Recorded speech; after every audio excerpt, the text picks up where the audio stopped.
博山是一座古城，位于以色列北部以色列平原和约旦平原之间的基利波山附近。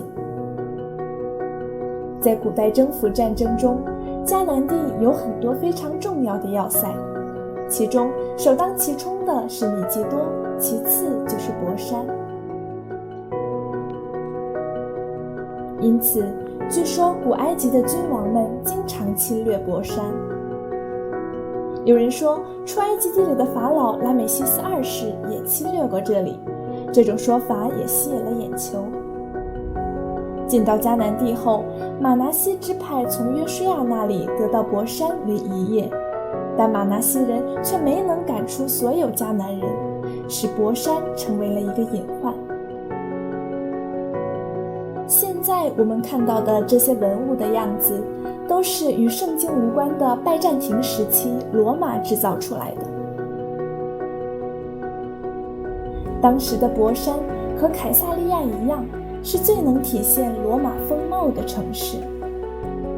这里不仅有圆形剧场，还有桑拿浴、购物中心，甚至还有巨大的神庙，形成了一个真正的小罗马，过着堕落的生活。当时在公共桑拿浴设施里，人们几乎每天都会进行像现在的搏击一样的格斗比赛，以供享乐。我们通过在这里展示的图片，可以详细地看到他们的日常生活。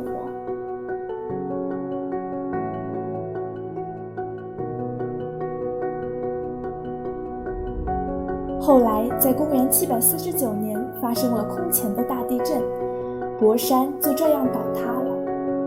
现在这个样子是当时地震中倒塌的样子原原本本保存下来的。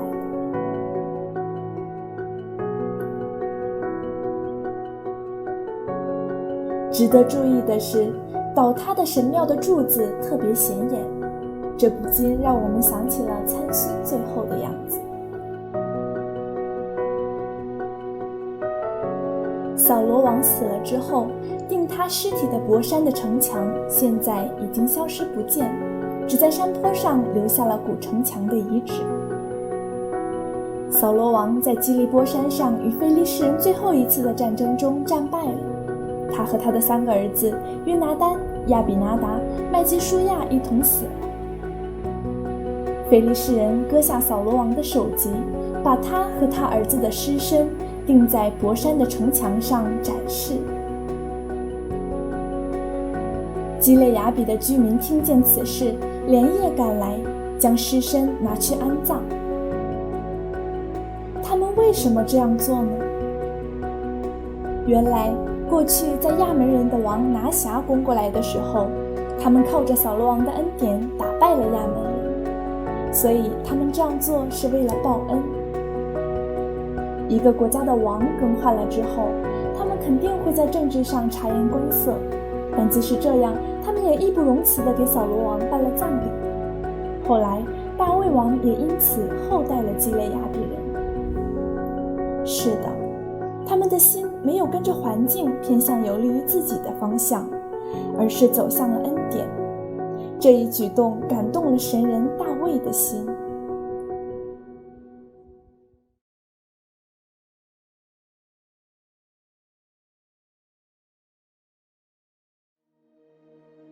启示录中记载了人类的最后一个战争地点，那就是米吉多的山丘和平原。启示录中称这个地方为哈米吉多顿，是光明之君以色列打败黑暗联军的内容。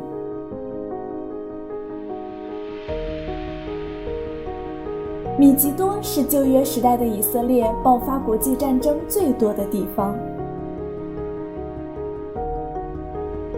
无论是埃及帝国还是迦南人，他们都占领过这里。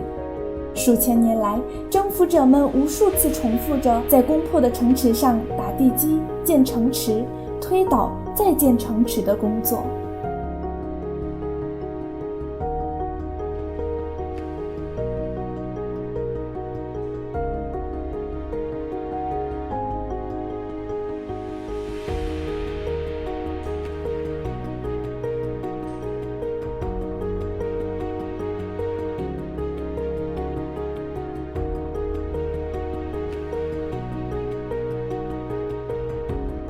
米吉多这个地方是连接美索不达米亚文明和埃及文明的桥梁，也是连接着通往欧洲、非洲、亚洲的道路的交通枢纽。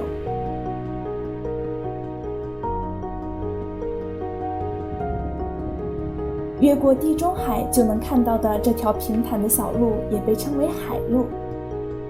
从埃及到叙利亚或波斯，沿着这条小路无需翻越山脉就能直奔平地的捷径就是米吉多。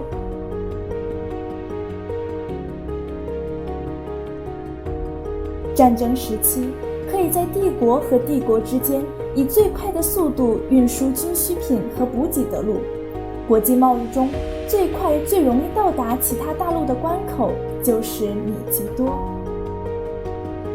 因为相信占领米吉多决定着这个国家的兴衰，所以在这里不可避免地发生了很多战争。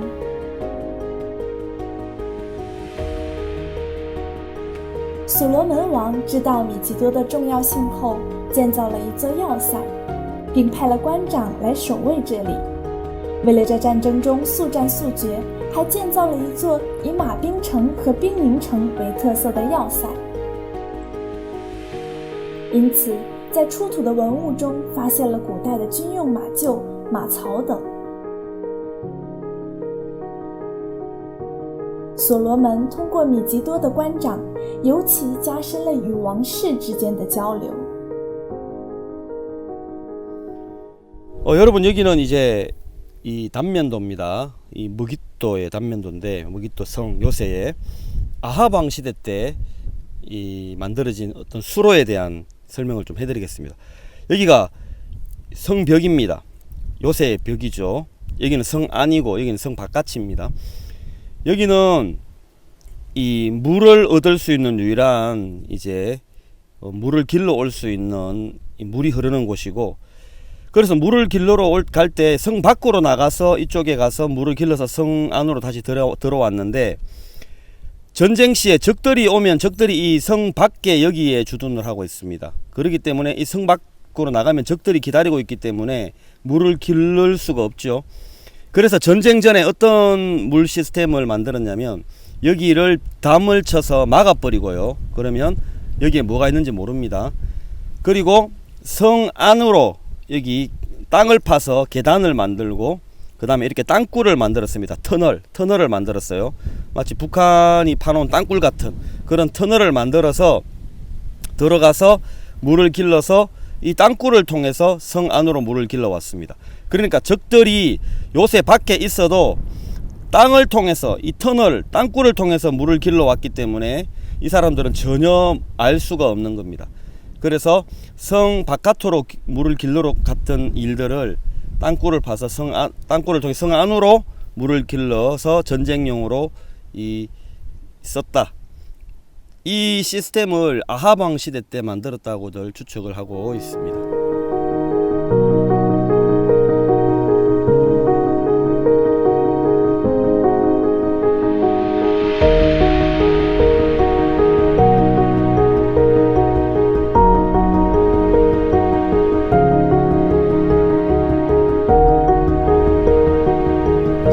아까 전에 설명드렸던 아합 왕 시대 때 만들었다고 하는 전쟁용 물을 길러로 올렸던 그 땅굴을 한번 들어가 보겠습니다. 굉장히 이 가파른 곳을 이렇게 곡괭이로 파서 수직으로 내려갈 수 있는 길을, 물론 이 계단들은 지금 시대에 관광객들을 위해서 만든 거고요. 그 당시에는 이런 계단이 아닌 돌계단이 있었겠죠. 우리가 땅굴로 들어가 보겠습니다. 원래 이 가나안 족속들이 지난번 성지순례 영상에서 수구 이야기를 할 때 가나안 족속들이 땅 파는 기술이 발달했다고 했는데, 이스라엘 민족들은 가나안 족속들로부터 이 땅을 파는 꽃갱이 기술을 전수받았습니다. 그래서 굉장히 땅 파는 기술이 발달했고, 특히 또 이스라엘의 여기 보시면 이 돌들은 여기가 약간 한국에 있는 이 그 땅속하고는 약간 달라요. 그래서 꽃갱이로 찍으면 푹푹 잘 들어갑니다, 땅이. 그래서 한국이나 아시아에 있는 다른 나라들보다 꽃갱이질을 했을 때 땅이 더 잘 파진다고 전문가들이 이야기를 하고 있습니다. 지금 바깥은 굉장히 덥습니다. 40도에 육박한 굉장히 더운 날씨인데, 여기 땅굴 속은 굉장히 서늘하고 시원합니다. 고등학교 때 그 북한이 파놓은 남침용 땅굴 견학을 갔었는데 비슷합니다. 꼭 그 남침용 북한의 남침용 땅굴처럼 이렇게 땅굴을 파서 우리가 지금 땅굴로, 그래서 물을 벽 바깥에 있는 물 근원을 찾아서 물을 길러러 가는 길입니다, 이게. 그래서 이 땅굴을 통해서 이용해서 물을 길러다가 썼습니다. 자, 이제 물이 흐르는 곳까지 다 와갑니다. 물론 지금은 여러 가지 이유로 다 막혀 있기 때문에 물이 흐르지 않습니다. 그냥 잠깐 조금 이런 물이 고여 있는데요. 여기가 물을 얻었던 장소입니다. 당시에는 흘러오는 물이 콸콸콸 넘쳐서 여기 작은 샘을 이룰 만큼 맑은 물이 콸콸 넘쳐 흘렀다고 합니다. 그래서 여기서 자, 물을 길러서 이제 성 안으로 이제 땅굴을 통해서 성 안으로 들어가는 거죠. 땅굴을 통해서. 자, 이렇게 이 땅굴을 통해서 왔던 땅굴입니다. 왔던 땅굴로 이렇게 물을 길러 날라다 줬습니다.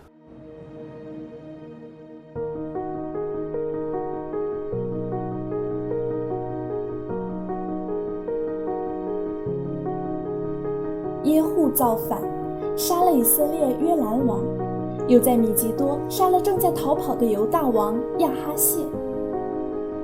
继大卫和所罗门之后，以色列最伟大的王约西亚王也死在了埃及法老尼哥手里。约西亚王的死有很多令人无法理解和惋惜的地方，所以耶利米做了一首哀歌，唱道：耶和华的受膏者好比我们鼻中的气，在他们的坑中被捉住。我们曾论到他说，我们必在他荫下，在列国中存活。像这样为约西亚王的死惋惜的歌唱，我们在这米吉多仔细聆听伟大的神人约西亚王的死。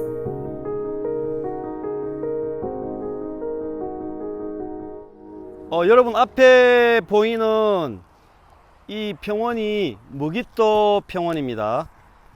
방금 보셨던 무깃도 산, 즉 하르메기도, 그래서 요한계시록에는 인류 마지막 전쟁이 일어나는 아마게돈을 히브리 말로 하르메기도, 그래서 이제 그게 아마게돈인데, 여기 앞에 보이는 이 무깃도 평원이 인류 마지막 전쟁이 일어날 장소로 성경에는 기록이 되어 있습니다. 여러분, 이 평원에서 일어났던 많은 전쟁들이 있는데, 오늘은 그 중에서 가장 기억하고 싶은 전쟁은 바로 요시야 왕의 전쟁이 아닌가 생각이 됩니다. 요시야 왕이 이방 신상을 제하고 유월절을 지키면서 하나님을 향하여, 그리고 이스라엘 백성들이 이방신을 섬기고 죄악 속에 젖어들었던 이스라엘 백성들로 하여금 하나님을 섬길 수 있도록 이끌어줬던 위대한 왕입니다. 이스라엘 백성들은 이 요시야 왕이 혹시 메시아가 아닌가, 또 이 요시야 왕이 메시아가 되어 주기를 또 많은 이스라엘 백성들이 바랄 만큼 요시야 왕은 정말 위대한 왕이었습니다. 다윗 왕 이후에 이런 왕이 정말 나올까 싶을 정도로 전무후무한 왕이었습니다. 근데 요시야 왕이 이 무깃도 평원에서 죽임을 당하게 됩니다. 이집트의 왕 바로 느고가 아수르를 침략하기 위해서 가장 빠른 지름길인 이 무깃도를 지나가는데, 바로 느고는 요시야 왕에게 이야기를 합니다. 우리가 이스라엘을 치려고 하는 것이 아니라 아수르를 치려고 한다. 그래서 길을 열어달라고 이야기를 합니다. 근데 요시야 왕은 그 바로 느고의 말을 믿지 않고 직접 군사를 이끌고 이 무깃도 요새까지 와서 이 무깃도에서 바로 느고를 방어합니다. 그러면서 바로 느고는 요시야 왕에게 정말 간청을 합니다. 길을 열어달라고. 우리는 이스라엘과 싸우고 싶지 않다고. 이스라엘과 싸우기 위해서 온 게 아니라고. 그러나 요시야 왕은 끝까지 바로 느고를 막았고, 결국 바로 느고는 요시야 왕을 맞아서 이 무깃도 평원에서 싸움을 싸우게 되고, 이 바로 느고와 요시야 왕의 전쟁에서 요시야 왕이 죽임을 당하게 됩니다. 요시야 왕의 마음을 살펴보면, 입장을 생각해 보면 좀 이해가 가는 것이, 요시야 왕은 이스라엘 왕으로서 이 무깃도 평원을 내어준다는 것은 이스라엘 전체 땅에서 가장 요충지인데, 왜냐하면 이집트 문명에서 메소포타미아 문명을 연결해주는 정말 가장 지름길이고 가장 중요한, 나라의 흥망성쇠를 좌우하는 가장 중요한 장소인 무깃도를 내어준다는 것은 나라 전체를 내어준다는 것과 같은 의미이기 때문에 요시야 왕의 입장에서는 이건 막아야 된다고 판단했을 가능성이 높습니다. 그러나 좀 아쉬운 부분은 뭐냐면, 요시야 왕이 하나님의 뜻을 몰랐던 부분, 그 부분은 정말 아쉽습니다. 하나님은 하나님의 뜻이 있었는데, 바로 느고가 이 아수르와의 전쟁을 하려고 이 무깃도를 지나가게 하는 것이 하나님의 뜻이었습니다. 요시야 왕은 그 하나님의 뜻을 잘 몰랐습니다. 근데 더욱 아쉬운 것은, 그 당시 요시야 왕이 살았던 시절에 예레미야 선지자가, 비록 어린 나이였지만 예레미야 선지자가 살았던 시절이었는데, 그 당시에 어린 나이였지만 예레미야는 하나님의 신의 감동에서 하나님의 마음을 받고 있었는데, 그 요시야 왕이 예레미야에게 물어봤으면 어땠을까 싶은 마음이 드는 겁니다. 그 당시 예레미야는 하나님의 선지자로서 하나님의 뜻을 정확하게 알고 있었습니다. 그것은 우리는 예레미야 애가를 통해서 그 사실을 알 수가 있는데요, 결국 요시야 왕은 하나님의 뜻을 몰라서 죽임을 당했습니다. 그럼 요시야 왕이 하나님의 뜻을 몰랐던 이유는 바로 예레미야 선지자와 같은 선지자에게 하나님의 뜻을 물어보지 않아서 하나님의 뜻을 알 수가 없었다는 거죠.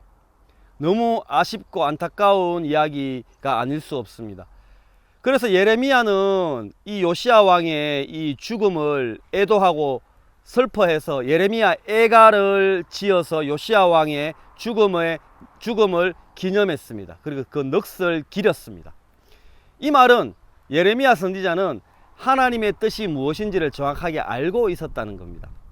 요시야 왕이 하나님을 잘 섬긴 위대한 이스라엘의 왕이지만, 하나님의 뜻을 정확하게 모를 때는 요시야 왕도 비록 어리지만 예레미야 선지자와 같은 하나님의 선지자들에게 하나님의 뜻이 무엇인지 물어봐야 되는데, 요시야 왕은 그런 부분이 없었습니다. 마지막 요시야 왕의 죽음에서 정말 아쉬웠던 부분이 그런 부분이 아닌가 하고 생각을 해보는 겁니다.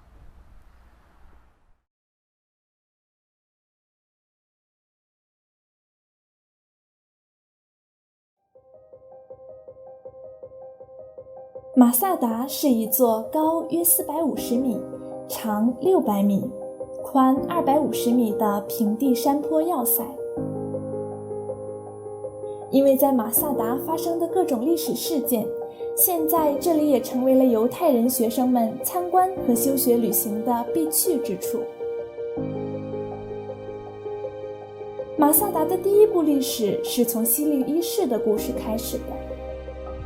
寻找并想要杀死婴儿耶稣的希律一世，在犹太旷野的正中央建造了马萨达要塞。每年冬天，他都会在这里休养生息。希律对叛乱、骚乱和暗杀的恐惧一直很强烈，所以很多人认为马萨达是他为了应对突发事件，能够在离开耶路撒冷之后迅速藏身而建的避难所。但也有很多人认为，因为冬天以色列的耶路撒冷很冷，这是他为了温暖过冬而建造的冬季宫殿。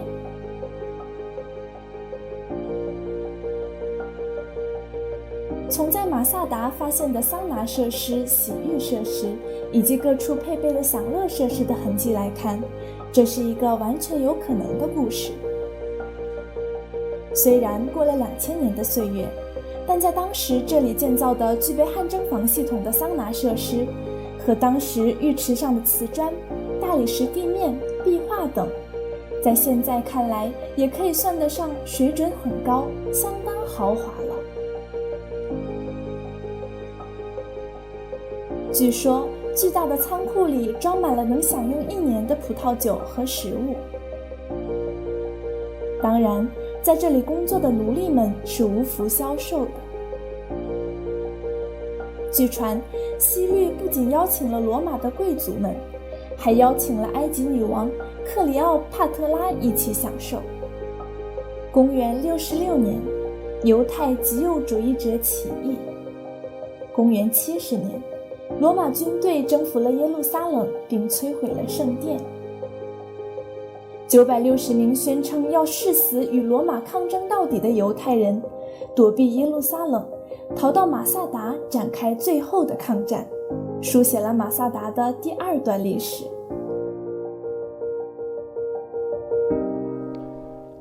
여러분 여기서 재밌는 이야기는 이 사람들이 3년 동안 항쟁을 하면서 어떻게 고기를 섭취했을까, 즉 단백질을 어떻게 섭취했을까, 이게 정말 좀 재밌고요.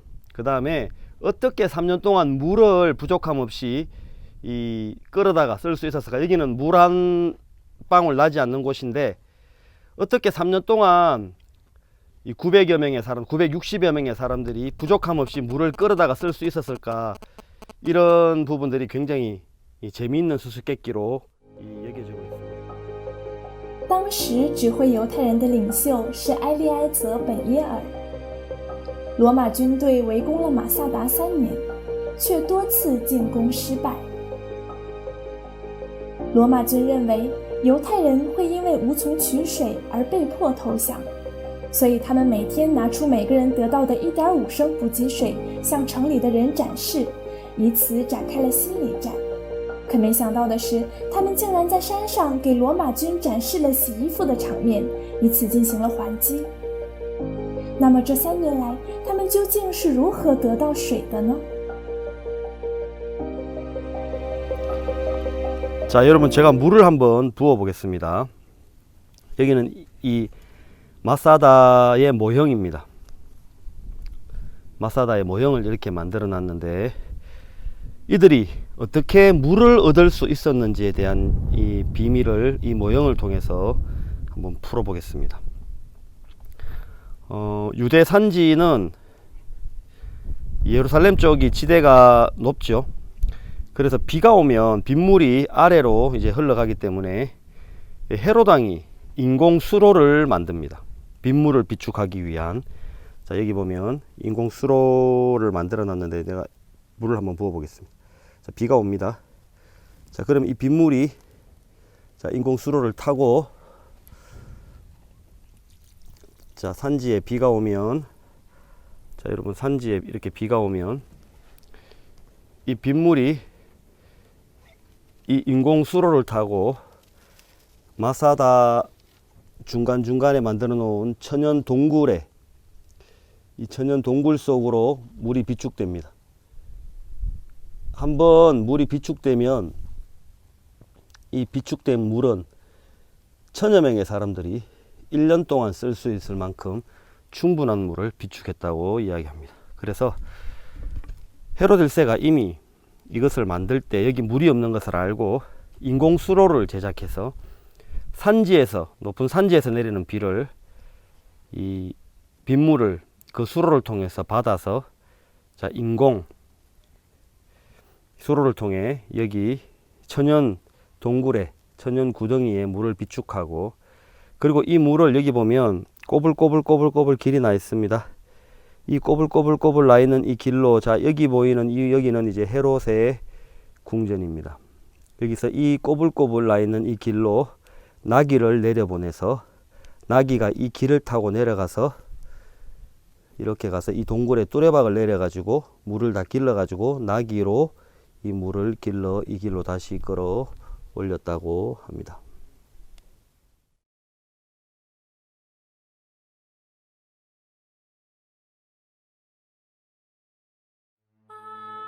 没错，他们就这样通过西律建造的人工水渠，收集山上的雨水，储存在水窖里，提上来使用。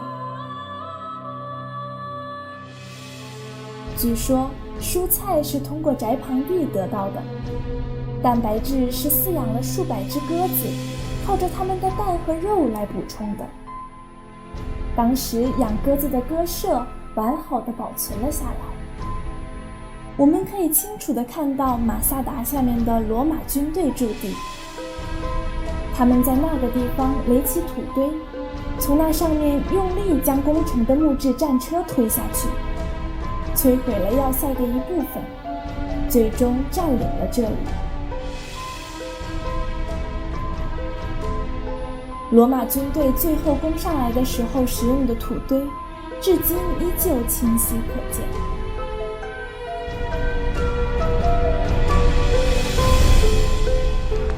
מצדה עבורי מסמלת את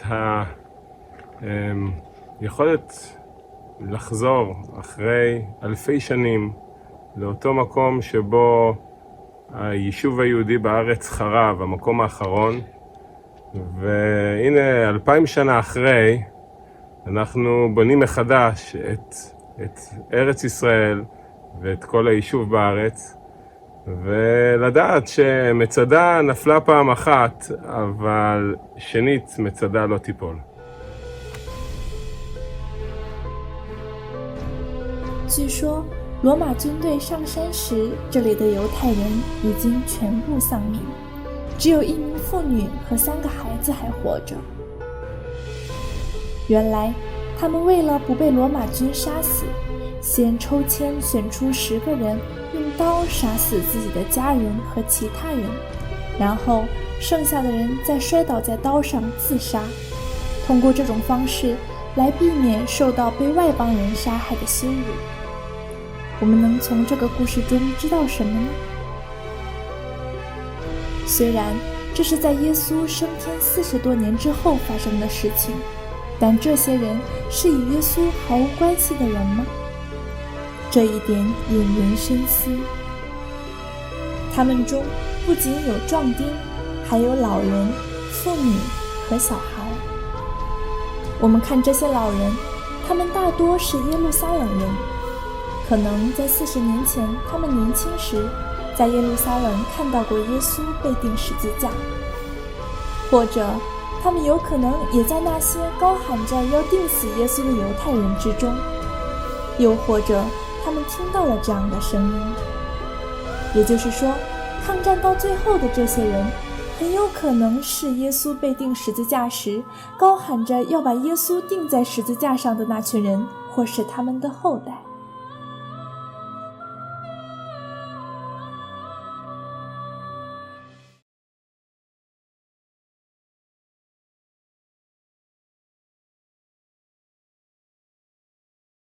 一提到战争的历史，那绝对少不了的就是无数战争胜利的主角大卫王。其实，神赐予我们的胜利就是拯救。圣经中出现的神的胜利，是在四面八方被包围的情况下，神向我们施行的拯救，这就是胜利的意思。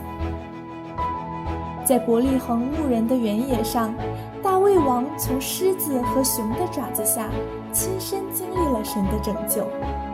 在以拉谷与歌利亚的战争中，他也通过神的能力获得拯救，取得了胜利。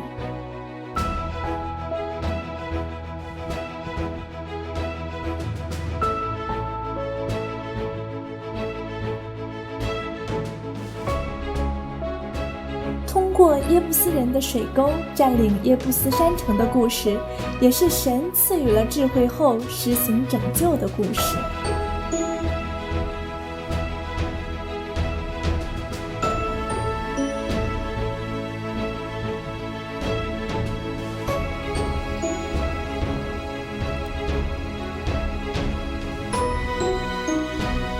这里是西格拉被火焚烧。大卫听见神的声音说：“你可以追，必追得上。”都救得回来后，追赶亚玛利人时，跟随他的600人中，疲乏不能跟随的200人所停留的比梭溪。人们利用比梭溪流出来的水建设公园，周末在此享受野餐。通过周围的绿树，我们可以知道，虽然现在河水干了很多，但仍有水在流淌。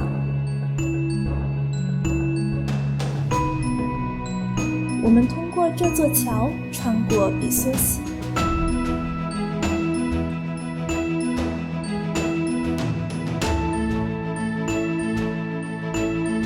圣经写道，扫罗看见非利士人的军队就惊慌，心就大大的颤抖。又写道，大卫甚是焦急，却依靠耶和华他的神，心里坚固。好像神在故意将这2句话做对比给我们看似的。我们在这里能感受到神的心意。其实，困难和环境并不是问题，起决定性作用的是我们的心因为害怕而心神不宁，还是依靠神的力量，心里坚固。大卫依靠神的力量战胜了一切，所以神总会将这样的大卫从危机中拯救出来。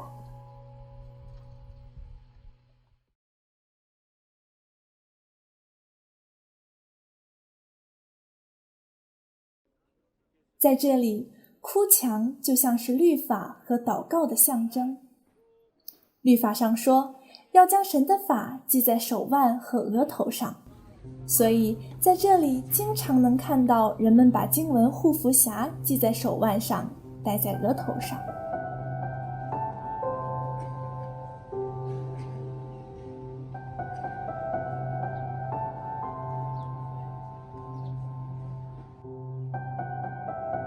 除此之外，父亲也会一边给儿子系经文护符匣，一边指教他律法。那些高呼着律法和主祷文向神呼喊的人们，他们究竟想从神那里得到什么呢？耶路撒冷城内建得像密集的城镇，这里有很多人在耶路撒冷的路上走来走去，向神祈求恩典，也有很多人为自己的信仰或为守圣日而竭尽心血。圣经中神说要守安息日为圣日，那么世上守安息日守得最好的究竟是什么样的人呢？我们总能听到犹太人讲，他们常常为了守安息日不开灯，不做料理，甚至不坐车，不开空调和炉子的故事。为了努力遵守安息日，这些人完全无法安息。我想，可能那些守安息日守守得最好的不是别人，而是那些劳苦担重担的人们。那些背负着人生劳苦和重担的人们，唯一想得到的就是能够放下重担，得到安息。所以他们该多想休息。如果这时有一位主人来劝这样的人说，放下重担休息吧，那他该多高兴啊！对于辛苦疲惫的人来说，没有什么比休息更简单的事。对于那些真心渴望并需要得到安息的人来说，使你得安息这句话是那么的简单又充满力量。尤其对于那些筋疲力尽什么也做不了的人来说，没有什么比告诉他不要操心休息吧更简单的了。耶稣说，凡劳苦担重担的人可以到我这里来，我就使你们得安息。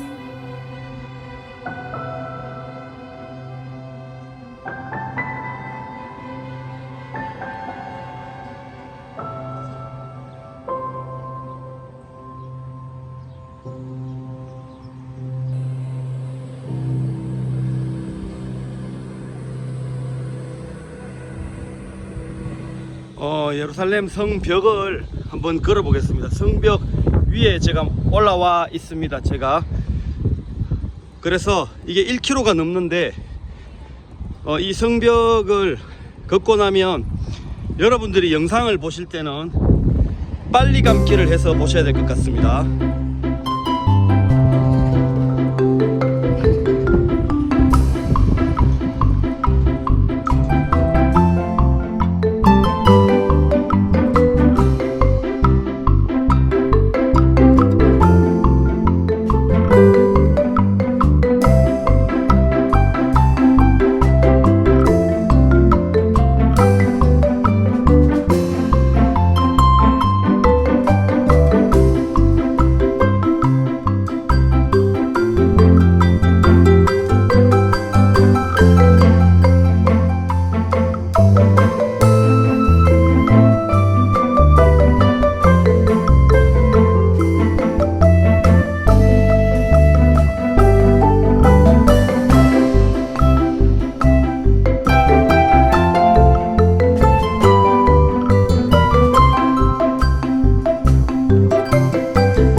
דליה, אולי תוכלי לקרוא את ישעיהו נ"ג, ספר ישעיהו נ"ג, פסוק 5 ו-6 בשבילי? כן, בבקשה. בבקשה, ז'אן, זה ספר ישעיהו, פסוקים 5-6. והוא מחולל מפשענו, מדוכא מעוונותינו, מוסר שלומנו עליו, ובחבורתו נרפא לנו. כולנו כצאן טעינו, איש לדרכו פנינו, ואדוני הפגיע בו את עוון כולנו. אני רוצה לשאול אותך על משפט אחד. כתוב פסוק 6, כולנו כצאן טעינו, איש לדרכו ופנינו, אדוני הפגיע בו את עוון כולנו. מה שכתוב. אתה רוצה להתמקד כן, במושג? אני רוצה לשאול אותך מילה אחת, הפגיע בו את עוון כולנו. מה זה פירוש? מה המשמעות? את יכולה להסביר על זה כמורה עברית? אדוני הפגיע בו את עוון כולנו, זאת אומרת שהוא קיבל כאילו על עצמו את העונש, העונש של החטאים של כולנו. כולנו חטאנו בעצם, והוא הוא קיבל על עצמו עונש על חטאים של מישהו אחר, והוא קיבל את העונש חזק מאוד. הפגיע במובן של פגע בו חזק בגלל החטאים של כולם. אז גם אני הבנתי שאלוהים הוא העביר אליו את העונש של כל החטאים של בני אדם אליו. אז הפגיע בו את עוון כולנו. אני הבנתי ככה, הוא העביר אליו על משהו בכוח, בחזק, במכה, נכון? נכון, נכון. אז הוא קיבל את זה במכה. את העונש, בדיוק, את העונש של כל החטאים של בני אדם, נכון מאוד. בחזק, במכה, נכון? נכון, הבנת נכון. כאילו הוא הבנת נכון. בום, פרק, נכון, ככה נכון? נכון, בחזק, הבנת נכון? הפגיע, הוא נפגע חזק. כן, אז אלוהים הוא החטאים. העביר אליו בכוח, בחזק, במכה, בצורה נכון, כזו, נכון? נכון. אז הוא קיבל משהו במכה, בחזק. נכון, נכון, אוקיי, נכון. תודה רבה. בבקשה.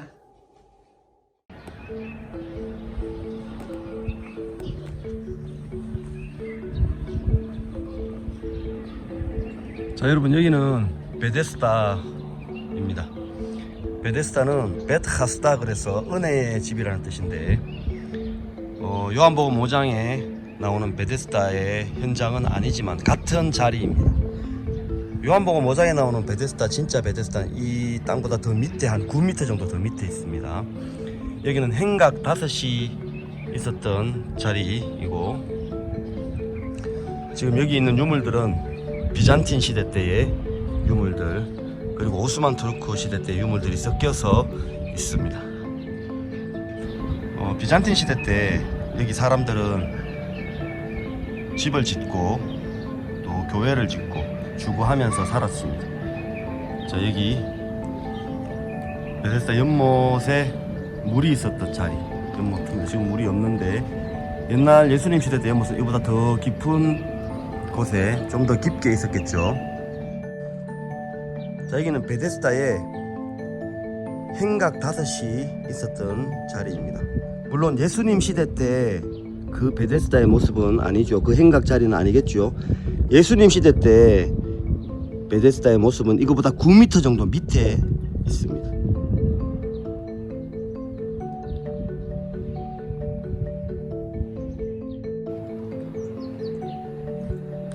비잔틴 시대의 이 베데스다는 사람들이 이렇게 집을 형성해서 집을 짓고 사람들의 삶의 터전으로 삼아서 살았습니다.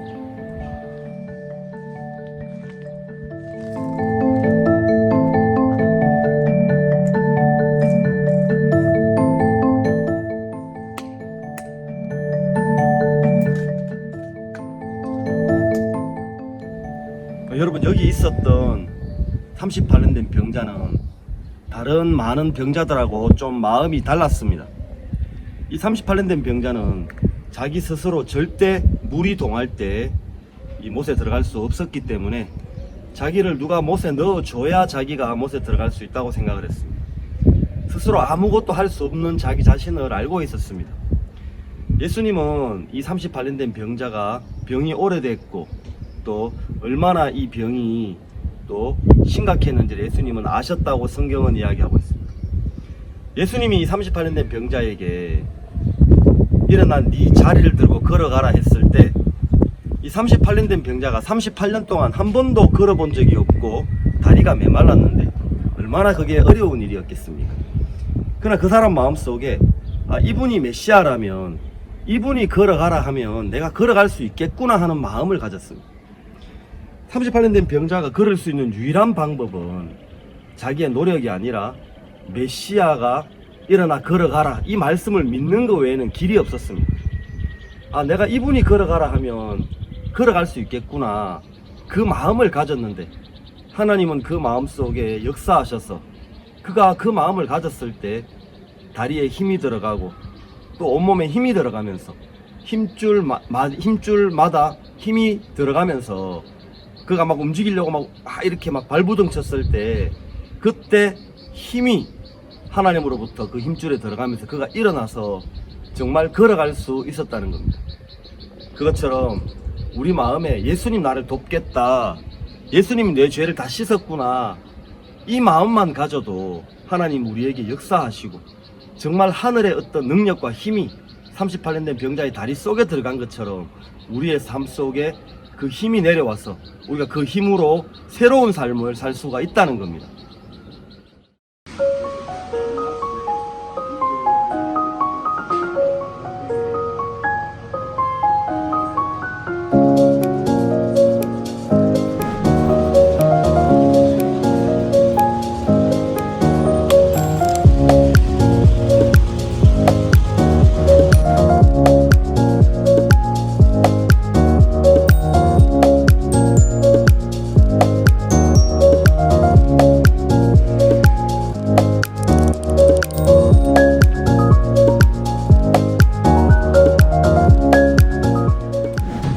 This is since 1951, so now it's 70 years old place.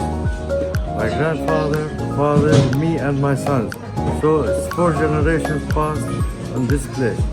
It's very old place, Jerusalem, especially in the old city. It was consist for only for sweets, knafe, and all oriental sweets we have.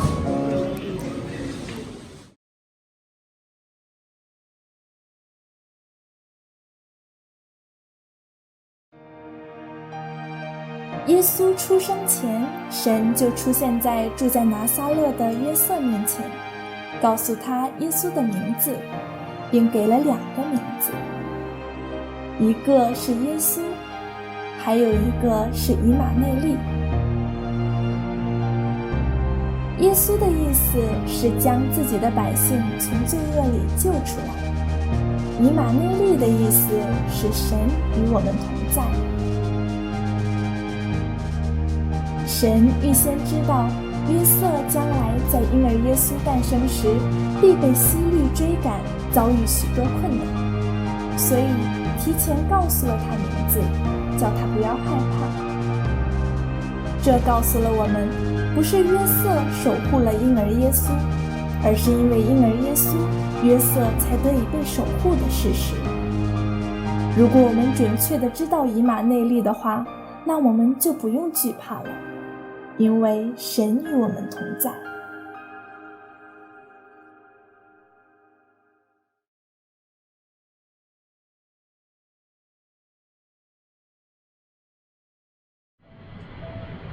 各个他山是耶稣被钉十字架的地方，被称为独楼地的此地，在过去很长一段时间内一直被用作死刑场。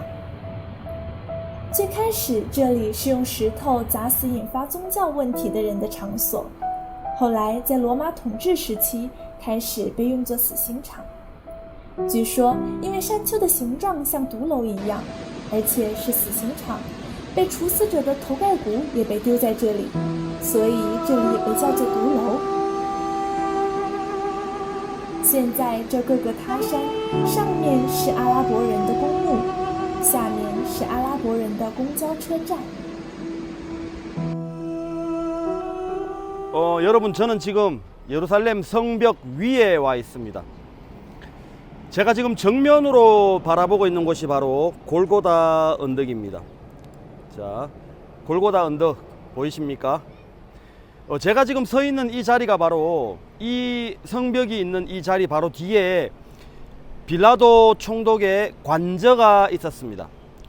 원래 예수님 시대 때 모든 사형 집행은 총독이 직접 주관해서 시행을 하는데, 사형이 끝나 이제 십자형을 당하는 사람들이 죽임을 당하고 사형이 끝날 때도 총독이 확인을 하고 총독의 지시와 명령이 있어야 모든 형이 끝이 납니다. 본디오 빌라도가 바로 이 관저 위에서 바라보이는 저 언덕, 즉 사형장을 바라봤을 겁니다. 저쪽 예수님이 십자가에 못 박히신 저 사형장, 저 골고다 언덕을 여기서 바라보면서 사형이 끝이 났느냐, 죄수들이 모두 죽었느냐, 그러면서 로마 군병들에게 물어봤을 겁니다.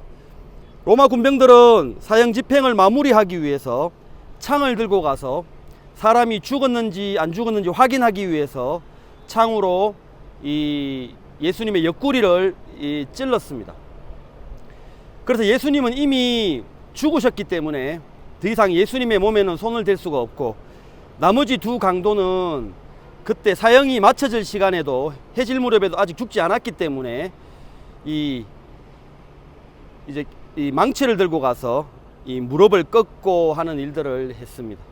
아무튼 총독의 관저에서 빌라도가 저쪽 사형장, 예수님이 십자가에 못 박힌 곳을 향하여 봤을 법한 장소에 지금 와서 보고 있습니다. 非常神奇的是，在我们翻阅地政学历史后，可以确定这里就是哥哥他。那么对于基督教来说，这里肯定也应该是非常重要的场所。然而特别讽刺的是，尽管圣经里出现的其他所有以色列场所都成为了圣地，唯独这哥哥他却无人知晓，被人们漠不关心地抛弃了。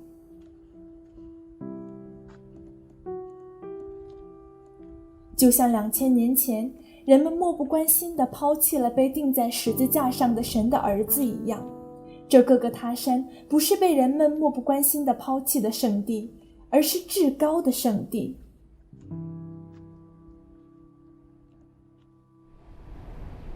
여러분, 저는 골고다 언덕 위에 올라 있습니다. 앞에 아까 보셨던 그 골고다 언덕이 제 뒤로 보이고 있습니다. 여기는 지금 아랍 사람들의 이 버스 정류장이 있어서 시끄럽지만, 여기가 지금 현재는 물론 아랍 사람들의 공동묘지로 쓰고 있지만, 여기가 2000년 전 예수님이 십자가에 못 박히셨던 바로 그 골고다 언덕이 정확히 맞습니다. 2000년 전 예수님은 여기서 십자가에 못 박혀 돌아가시면서 다 이루었다라고 하셨습니다. 여러분, 다 이루었다라고 하는 말씀은 무슨 뜻입니까? 바로 예수님께서 우리의 모든 죄값을 갚으시고 우리의 죄를 끝내시고 우리의 모든 죄를 사했다는 뜻입니다.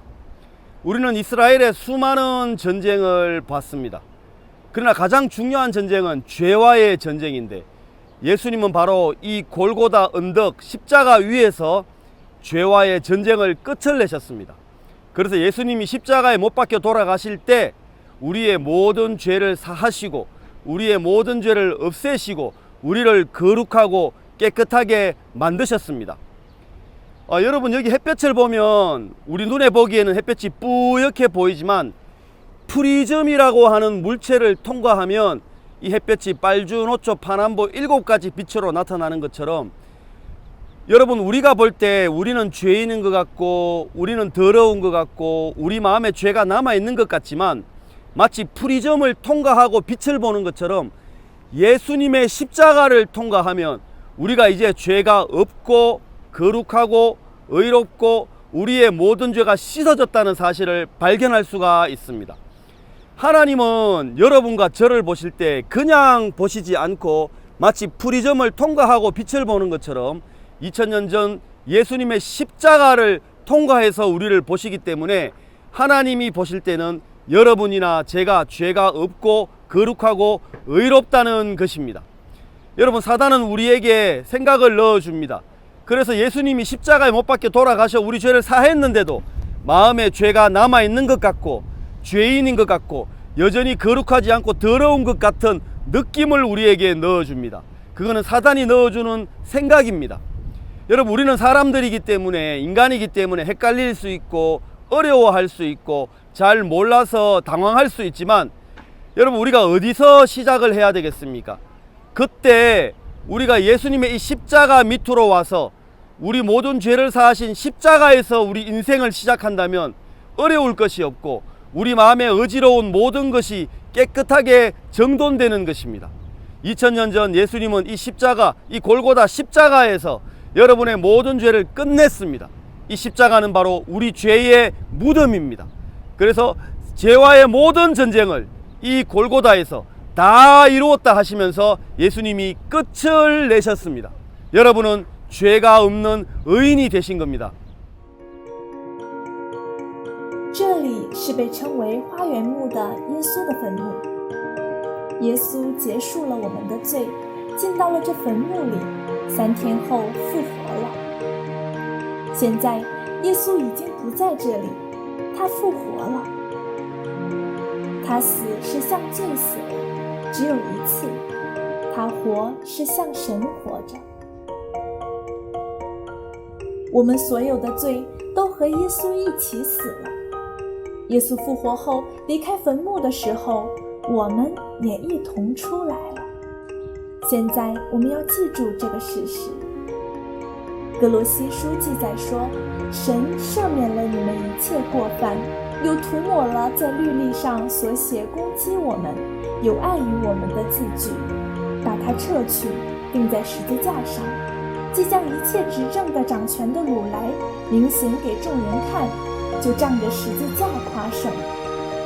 正如这句话所说的一样，我们相信耶稣结束了所有的罪与战争，并取得了胜利。